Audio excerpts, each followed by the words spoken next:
इस दुनिया की सबसे अजीब और सबसे कठिन पहेली है स्त्री।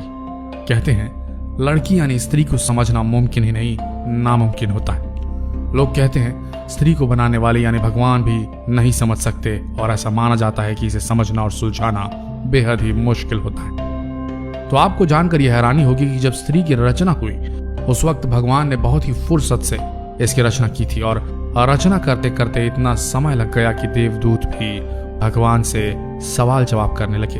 भगवान, आपको सृष्टि की संरचना करने में इतना ज्यादा समय क्यों लग रहा है? दरअसल भगवान जब नारी की संरचना कर रहे थे तब 7 दिन पूरे हो चुके थे और इसके बाद भी रचना चलती रही लेकिन पूरी न हो सकी, अभी भी यह अधूरी थी।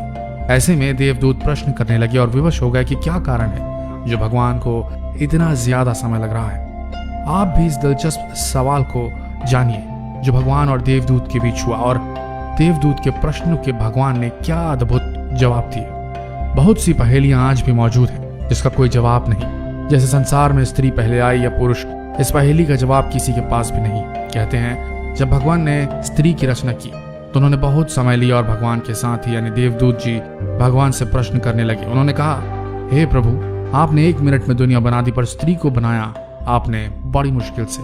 आखिर इतनी मुश्किलें क्यों हो रही हैं? इसे बनाते आपको इतना वक्त क्यों लग रहा है? देवदूत के इन सवालों को भगवान ने कुछ ऐसे जवाब दिया जो हम आपको बता रहे हैं। सबसे पहला प्रश्न देवदूत ने भगवान से पूछा, हे भगवान, आपको इस रचना में इतना समय क्यों लग रहा है? इससे पहले आपने किसी भी रचना में इतना वक्त नहीं लिया, आखिरकार इसका कारण क्या है? तो जवाब में भगवान ने देवदूत को उत्तर दिया, देवदूत, क्या तुमने इसके गुण देखे जिसकी रचना मैं कर रहा हूँ? ये मेरी वो रचना है जो हर हालात में डटी रहती है। हालात कोई भी हो, अच्छे हो या बुरे हो, कभी भी डिगती नहीं है, हमेशा और हर परिस्थिति में खुद को संभाले रहती है। फिर स्थिति चाहे कैसी भी हो, कितनी भी भयानक क्यों ना हो, सबको खुश रखती है। इसके गुण इतने अधिक अच्छे हैं कि अपने परिवार और बच्चों को एक समान प्यार करने में सक्षम है। जिस स्त्री की रचना में इतना समय लग रहा है वो न केवल अपना ख्याल खुद रख सकती है बल्कि बीमार होने के बावजूद भी 18 घंटों तक काम करने की क्षमता रखती है। तो देवदूतों, तुम बताओ, मैं जिस स्त्री की रचना कर रहा हूँ इसमें समय लगना चाहिए या नहीं? देवदूतों, इसमें मैंने इतना प्रेम डाला है कि पूरी दुनिया एक तरफ हो जाए और स्त्री का प्यार एक तरफ हो जाए, फिर भी स्त्री के प्रेम में कभी कमी नहीं आएगी। देवदूत जब भगवान की बातें सुने तो वे हैरान रह गए और भगवान से पूछने लगे, क्या ये स्त्री जो है वो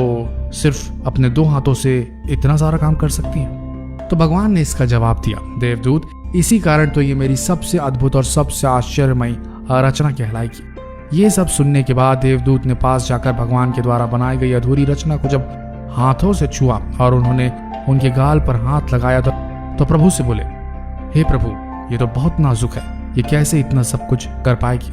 तो भगवान हंसते हुए कहते हैं, हाँ, तुम सही कह रहे हो देवदूत, ये बाहर से जितनी नाजुक समझ आ रही है उतनी है नहीं। शरीर और स्वभाव नाजुक जरूर है पर अंदर से उतनी ही मजबूत भी है। देवदूत, आपको जिस प्रकार से आश्चर्य हो रहा है उसी प्रकार से सभी को होगा, लेकिन इस रचना में यही गुण है, जितनी ज्यादा नाजुक है उससे नाजुक कोई और रचना होगी भी नहीं और ये उतनी ही ज्यादा मजबूत है नाजुक होने के साथ, लेकिन अवसर आने पर जब जैसा होगा उसी में ढल जाएगी। अर्थात ये कोमल है, लेकिन देवदूत इसको कमजोर समझने की गलती बिल्कुल मत करना। ये जितनी कोमल दिखती है उतनी कमजोर है नहीं, ये बहुत मजबूत रचना है। देवदूत इस रचना को लेकर काफी ज्यादा उत्साहित होने लगे और देवदूत उत्साहित होकर ये पूछ बैठे, हे प्रभु, स्त्री कितनी भी मजबूत हो पुरुष से तो कमजोर ही होगी ना, और क्या ये सोच भी सकती है? तो भगवान हंसते हुए कहते हैं कि पुरुष से मजबूत और पुरुष से आगे भी है, क्योंकि इनकी सोचने की क्षमता के आगे पुरुष हार जाता है। साथ ही प्रभु ने जवाब दिया, ये न केवल सोच सकती है बल्कि सभी समस्याओं का बहुत ही अच्छे से मुकाबला करने में सक्षम रहती है। इसके बाद देवदूत ने भगवान के साथ क्या किया, इसको जानकर आप वास्तव में आश्चर्य में पड़ जाएंगे और जो उन्होंने किया उसको जानकर भी आप भावुक होने पर मजबूर हो जाएंगे। तो जानते हैं आखिरकार क्या हुआ? दरअसल हुआ ऐसा कि जब देवदूत ने भगवान के द्वारा बनाई गई स्त्री रूपी रचना के पास जाकर स्त्री के गालों को हाथ लगाया तब उन्होंने कुछ पानी जैसा प्रतीत हुआ। तो उन्होंने पूछा, हे भगवान, ये इस रचना के गालों पर पानी जैसा क्या प्रतीत हो रहा है? भगवान ने कहा, देवदूत, ये आंसू है। तब देवदूत ने बहुत ही हैरानी के साथ भगवान से पूछा, आंसू? पर वो किस लिए? इस सवाल के जवाब में भगवान ने कहा, जब कभी ये कमजोर पड़ने लगती है, जब भी इसे कुछ बुरा लगता है या सहन नहीं होता, तब ये अपनी सारी पीड़ा आंसुओं के साथ बहा देती है और इसके बाद फिर से मजबूत बन जाती है। अर्थात अपने दुखों को भुलाने का इसके पास ये सबसे बेहतर तरीका है। वहीं देवदूत कहते हैं कि ये तो फिर इसकी कमजोरी होगी। तब भगवान ने कहा, नहीं देवदूत, यही इसकी ताकत है। देवदूत ने ये सब सुनकर कहा, भगवान आप तो महान हैं। इस रचना को आपने सब कुछ सोच समझ कर बनाया है। इस रचना में तो सब कुछ मौजूद है। इसके बाद भगवान कहते हैं कि ये स्त्री रूपी रचना हमेशा अपने परिवार की हिम्मत बनेगी और हर परिस्थिति में निश्चल रहकर समझौता करेगी। इसके बाद जब देवदूत ने कहा, हे भगवान, इतने गुण होने के बाद तो अब आपकी रचना संपूर्ण हो गई होगी। तो भगवान ने इसका जवाब दिया, नहीं, अभी इसमें कमी है। और वो ये है कि इतना सब कुछ करने के बाद अपना ही महत्व भूल जाया करती है और ये कितनी खास है, इसमें क्या गुण है, इसे खुद पता नहीं होता। अपने आप को कभी साबित नहीं करती है स्त्री। सबके साथ अच्छा करती है और किसी से अपनी प्रशंसा और ना ही किसी से परोपकार की उम्मीद रखती है। दोस्तों, सोचने वाली बात है, औरत का जीवन भी जीवन है क्या? हर दिन नया जन्म, नई शुरुआत। एक ही जीवन के हैं कई कई रूप। इन रूपों में डूबी औरत है कहाँ? कहते हैं लोग औरत को महान, क्या सच में कर पाते हैं उसका मान? माँ, बहन, बेटी, न जाने कितने नाम, इन सब के बीच में है औरत रही गुमनाम। कोई एक रूप वे चुने भला कैसे? संपूर्णता में ये प्रश्न चिन्ह कैसे? हर रूप में जिक्र ही बनती है वो महान, अपने मूल रूप की न कोई पहचान। निर्बल भी वो है, सबल भी वो है, ममता भरी है, मृदुल भी है वो, फिर भी है अपने आप से अनजान। रिश्तों में समाई उसकी जान, कहते हैं लोग औरत है महान।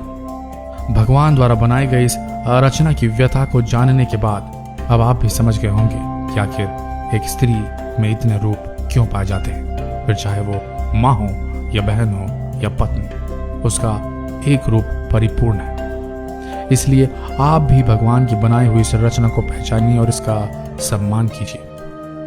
और इस वीडियो को जितना हो सके शेयर करना न भूलिए और इस पेज को लाइक भी कीजिए। धन्यवाद।